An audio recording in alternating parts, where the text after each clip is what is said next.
नमस्कार। आज के इस वीडियो में हम चर्चा करेंगे पंचायत समिति के अध्यक्ष और उपाध्यक्ष के निर्वाचन के संबंध में, जिसका उल्लेख हिमाचल प्रदेश पंचायती राज अधिनियम की धारा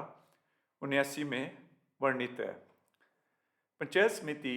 विहित रीति में परिणामों की उद्घोषणा के पश्चात संबंधित उपायुक्त या उस द्वारा इस निमित्त नियुक्त किया गया कोई राजपत्रित अधिकारी यथाशक्य शीघ्र, किंतु ऐसी घोषणा से एक सप्ताह के पश्चात अपनी अध्यक्षता के अधीन धारा 127 के अधीन शपथ या निष्ठा के प्रतिज्ञान के प्रयोजन के लिए सदस्यों की बैठक बुलाएगा। तो इसमें बताया गया है कि जब पंचायत समिति के सदस्यों का निर्वाचन हो जाता है, उनके इलेक्शन का रिजल्ट घोषित कर दिया जाता है, तो जो संबंधित उपायुक्त होते हैं, डीसी महोदय होते हैं, वो स्वयं या इसके लिए किसी गेस्टेड ऑफिसर को अपॉइंट करेंगे। जो पंचायत समिति के चुने हुए सदस्य हैं, उन्हें निर्वाचन की घोषणा के एक सप्ताह के भीतर भीतर धारा 127 के अधीन शपथ और निष्ठा का प्रतिज्ञान करने के लिए बैठक का आयोजन किया जाएगा। धारा 127 के अधीन शपथ या निष्ठा का प्रतिज्ञान देने या लेने के पश्चात पंचायत समिति के निर्वाचित सदस्य विहित रीति से इसके सदस्यों में से किसी एक सदस्य को पंचायत समिति का अध्यक्ष और अन्य सदस्य को उपाध्यक्ष निर्वाचित करेंगे। तो इसमें बताया गया है कि जब ओथ ले ली जाती है, ओथ या affirmation of allegiance under section 127, जब दिला दी जाती है, उनको शपथ दिला दी जाती है चुने हुए सदस्यों को, उसके बाद विहित रीति में सदस्य जो है अपने में से किसी एक सदस्य को अध्यक्ष चुनेंगे और एक और सदस्य को उपाध्यक्ष चुनेंगे। इसमें एक और चीज बताई गई है, परंतु यदि यथास्थिति अध्यक्ष या उपाध्यक्ष का पद उसकी पदावधि के दौरान रिक्त किया जाता है या मृत्यु हो जाने, त्यागपत्र दिए जाने या अविश्वास प्रस्ताव के कारण रिक्त हो जाता है, तो रिक्ति होने की तारीख से 2 मास की अवधि के भीतर विहित रीति में उसी प्रवर्ग से नया निर्वाचन करवाया जाएगा। तो इसमें ये बताया गया है कि यदि अध्यक्ष और उपाध्यक्ष का किसी कारणवश उनकी जो पदावधि है, उनका जो कार्यकाल चल रहा है, उसमें कोई स्थान रिक्त हो जाता है,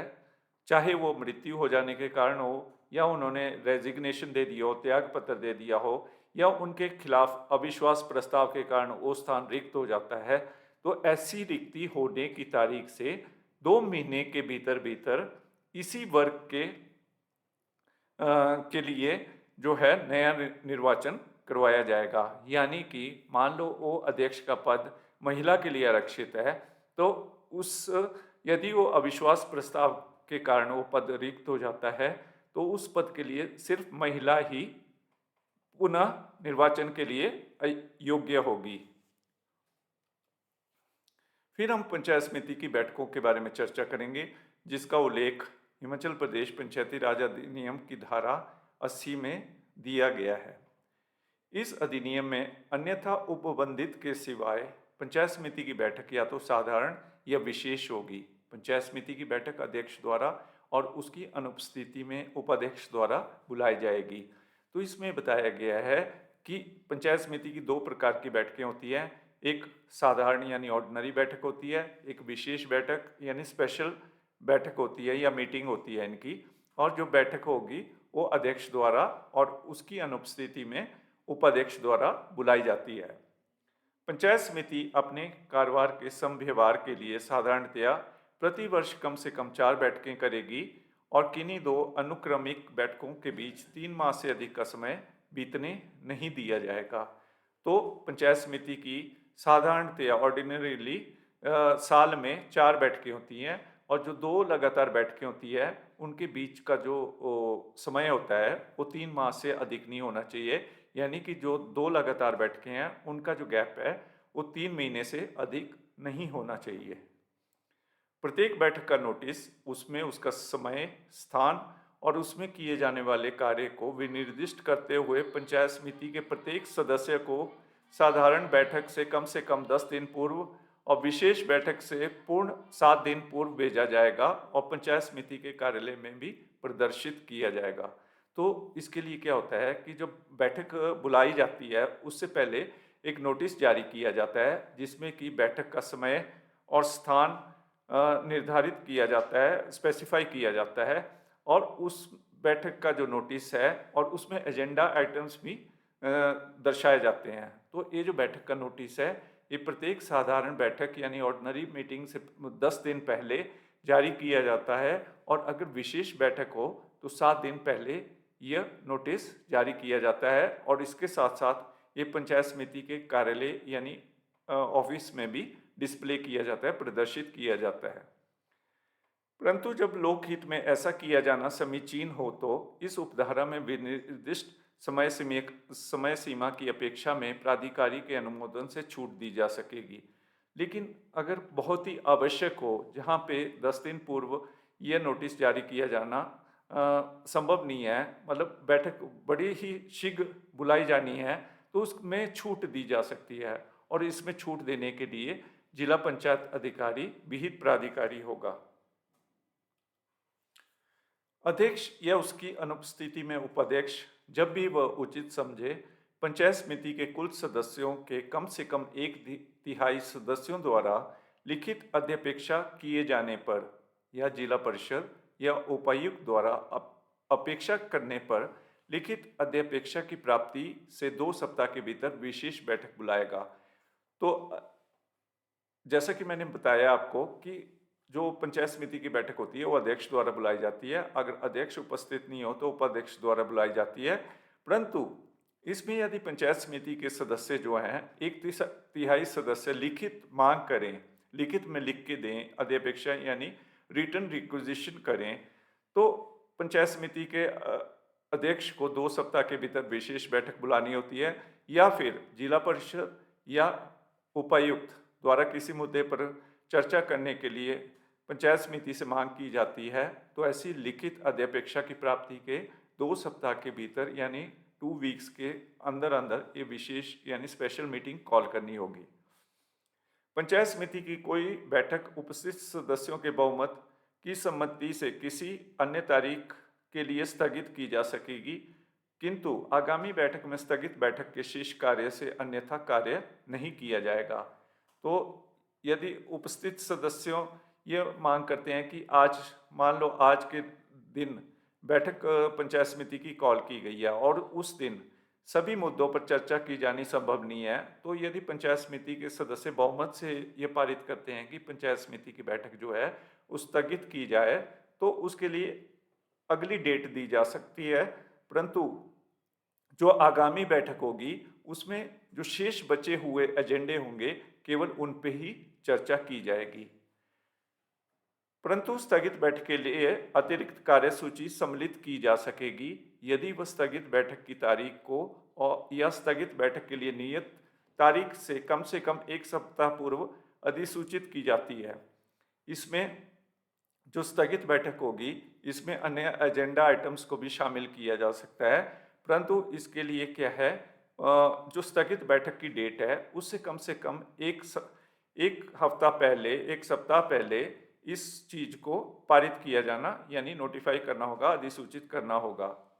परंतु यह और कि जब गणपूर्ति की कमी के कारण विशेष बैठक स्थगित की जाती है तो स्थगित विशेष बैठक की तारीख से 1 माह के भीतर सदस्यों को 15 दिन का नोटिस देकर नई स्थगित बैठक बुलाई जाएगी। तो अगर कोरम के अभाव के कारण जो विशेष बैठक है वो स्थगित हो जाती है, तो स्थगित बैठक जो है वो 1 माह के भीतर 15 दिन का नोटिस देकर फिर बुलाई जा सकती है। पंचायत समिति की प्रत्येक बैठक की अध्यक्षता यदि उपस्थित हो तो अध्यक्ष द्वारा या उसकी अनुपस्थिति में उपाध्यक्ष, और यदि अध्यक्ष या उपाध्यक्ष उपस्थित नहीं है तो उसके सदस्य द्वारा की जाएगी जो सदस्यों द्वारा निर्वाचित किया जाए। यानी पंचायत समिति की बैठक की अध्यक्षता पंचायत समिति का अध्यक्ष करेगा। अगर पंचायत समिति का अध्यक्ष उपस्थित ना हो तो उपाध्यक्ष द्वारा की जाएगी। यदि अध्यक्ष और उपाध्यक्ष दोनों ही उपस्थित नहीं है बैठक में तो जो पंचायत समिति के सदस्य हैं अपने में से किसी सदस्य को बैठक की अध्यक्षता करने के लिए निर्वाचित करेंगे। इस अधिनियम या तदधीन बनाए गए नियमों द्वारा अन्यथा उपबंधित के सिवाय पंचायत समिति की किसी किसी विशेष बैठक के समक्ष आने वाले प्रश्नों का विनिश्चय उपस्थित और मत देने वाले सदस्यों के बहुमत से किया जाएगा और मतों के बराबर होने की दशा में बैठक की अध्यक्षता करने वाले प्राधिकारी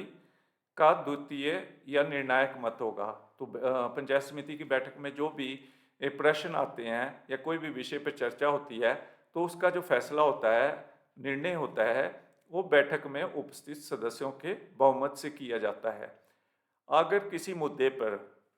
मत बराबर हो जाते हैं पक्ष और विपक्ष में, तो जो बैठक की अध्यक्षता करने वाला व्यक्ति होता है या जो अध्यक्ष होता है वो एक अतिरिक्त मत का प्रयोग कर सकता है, जिसे हम निर्णायक मत कहते हैं।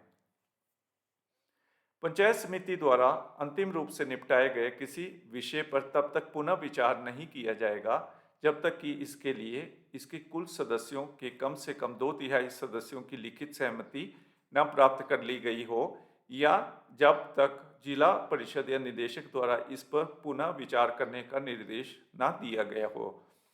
तो यदि किसी मुद्दे पर पंचायत समिति ने कोई निर्णय ले लिया है तो उस पर फिर से विचार नहीं किया जाता है जब तक कि इसके लिए पंचायत समिति के 2/3 सदस्य लिखित में अपनी सहमति नहीं प्रदान करते हैं या फिर जिला परिषद या डायरेक्टर द्वारा इस पर पुनः विचार करने के लिए निर्देश या डायरेक्शन दी गई हो।